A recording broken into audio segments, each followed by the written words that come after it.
Life ట్రూత్‌లో good హెల్త్‌లో మనము సంస్కృతంలో ప్రాచీన భారతీయ ఆరోగ్య చిట్కాలను తెలుగులోకి అనువదించారు. అవేంటో మనం ఇప్పుడు తెలుసుకుందాం మిత్రమా. అవి ఒకటవది అజీర్ణే భోజన విషం. గతంలో తీసుకున్న భోజనం జీర్ణము కాకపోతే రాత్రి భోజనం తీసుకోవడం విషము తీసుకున్నట్లు అవుతుందంట. ఆకలి అనేది మునుపటి ఆహారం జీర్ణమైందని సూచించే ఒక సంకేతమని తెలుసుకో మిత్రమా. రెండవది అర్ధరోగహరి నిద్ర, అంటే సరి అయిన నిద్ర సగం వ్యాధులను నయం చేస్తుందంట. మూడవది ముద్గాదాలి గదవ్యాలి. ముద్గాదాలి గదవ్యాలి అన్ని పప్పు ధాన్యాలలో పచ్చ పెసర్లు ఉత్తమమైనవి. ఇది రోగనిరోధక శక్తిని పెంచుతుంది. ఇతర పప్పు ధాన్యాలు అన్నీ ఒకటి లేదా మరొక దుష్ప్రభావాలను కలిగి ఉంటాయి. రకరకాలైనటువంటి పప్పు ధాన్యాలు ఏదో ఒక దుష్ప్రభావాన్ని కలిగి ఉంటుంది. కానీ పచ్చ పెసర్లు మాత్రం ఎలాంటి సైడ్ ఎఫెక్ట్స్ లేకుండా ఉంటాయని అర్థం మిత్రమా. నాలుగవది భగనాస్తి సంధానకరో లశునః, అంటే వెల్లుల్లి విరిగిన ఎముకలను కూడా కలుపుతుందంట. అంటే వెల్లుల్లికి ఇంత మహత్తరమైనటువంటి శక్తి ఉందని తెలుసుకోండి మిత్రమా. ఐదవది అతి సర్వత్రా వర్జయేత్. రుచిగా ఉన్నంత మాత్రాన ఏదైనా అతిగా తీసుకుంటే అది ఆరోగ్యానికి మంచిది కాదు. మితంగా ఉండండి, మితంగా తినండి, మితంగా ఆలోచించండి. అన్నీ మితంగా అంటేనే బాగుంటుంది. అతి అనేది అనర్థదాయకమని తెలుసుకోండి మిత్రమా. ఇక ఆరవది నాస్తి మూలమౌషధం. శరీరానికి ఔషధ ప్రయోజనము లేని కూరగాయలు లేవు. ఏడవది నా వైద్య ప్రభురాయుష. ఏ వైద్యుడు దీర్ఘాయువు ఇవ్వలేడు. వైద్యులకు కూడా పరిమితులు ఉన్నాయి. వాళ్ళు ఏం లేదు, రోగాన్ని నయం చేయగలుగుతారు కానీ మనకు దీర్ఘాయుష్యుని ఇవ్వలేరు అనమాట. ఎనిమిదవది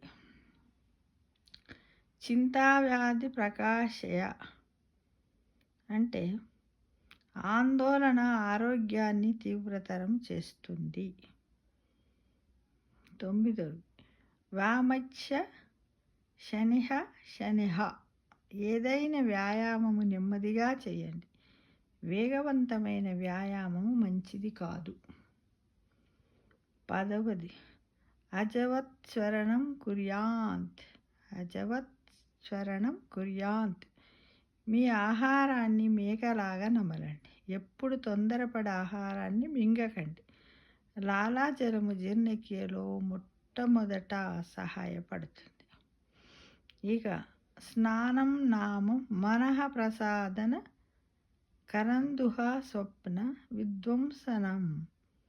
అంటే స్నానము కుంగుబాటును, అంటే డిప్రెషన్ను దూరం చేస్తుంది. చెడు కళలను కూడా దూరం చేస్తుంది. 12 నా స్నానమాచరేత్ భుక్త్వా. ఆహారము తీసుకున్న వెంటనే స్నానము చెయ్యకూడదు. జీర్ణక్రియ ప్రభావితం అవుతుంది. 13వది నాస్తి మేఘ సమం తోయం. స్వచ్ఛతలో వర్షపు నీటికి ఏ నీరు సరిపోదు. అంటే స్వచ్ఛమైనటువంటి నీరు వర్షపు నీరని అర్థం. అజీర్ణే భేషజం వారి, అంటే అజీర్ణం ఉన్నప్పుడు సాధారణ నీటిని తీసుకోవడం వల్ల ఔషధంగా పనిచేస్తుంది. 15వది సర్వత్రా నూతనం షష్టం సవకానే పురాతనే, అంటే ఎప్పుడు తాజాగా ఉండే వాటికే ప్రాధాన్యత ఇవ్వండి. అయితే అన్నము మరియు సేవకుడు మాత్రం పెద్ద వయసులో ఉన్నప్పుడు మాత్రమే మంచివి. 16వది నిత్యం సర్వరస భక్ష్యం. మొత్తం షడ్రుచులు, అంటే 6 రుచులు ఉన్న ఆహారాన్ని తీసుకోండి. అనగా ఉప్పు, తీపి, చేదు, పులుపు, వగరు. అస్టింజెంట్ మరియు ఘాటు అంటే పంజెంట్.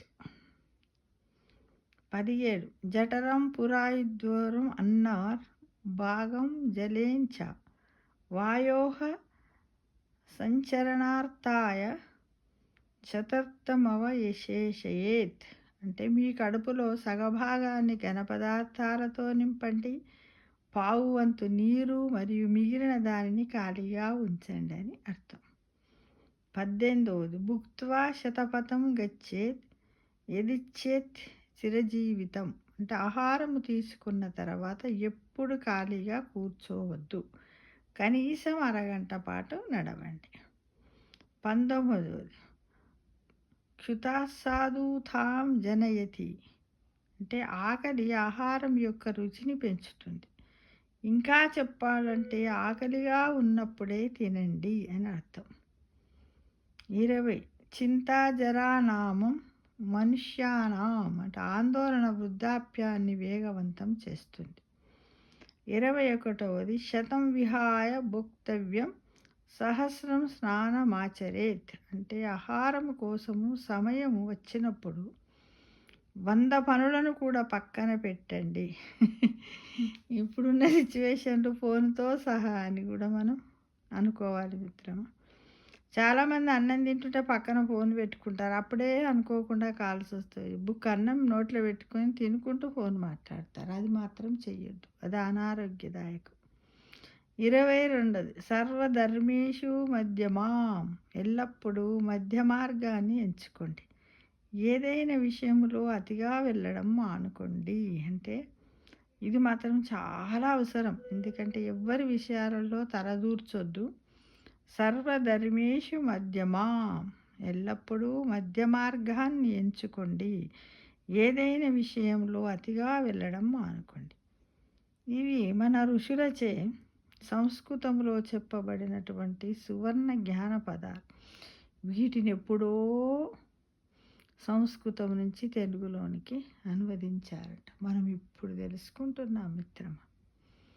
ఇలా మనం ఉన్నట్టయితే మన ఆరోగ్యము, ఆనందము, సంతోషము, సుఖదుఖాలన్నీ సమంగా ఉంటాయని గ్రహించండి. సర్వే జనా సుఖినో భవంతు. సర్వే జనా